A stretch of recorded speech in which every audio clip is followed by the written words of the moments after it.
দরজা খুলতে তো লেট হলো কেন? ঘুমাই গেছিলাম। ঘুমাই গেছি।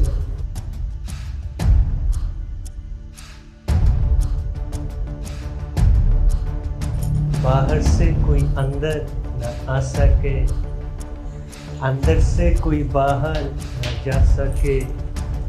তোমার স্বামীকে এখন আমি ফোন দিব, ফোন দিয়ে বলবো আপনার গুণধর স্ত্রী আমাদের বাড়ির দারোয়ানের সাথে ইপিরীতি খেলায় মগ্ন। আরে আল্লাহ বাবা গো, মাফ কইরা দাও মা। ক্ষমা করে দেবো।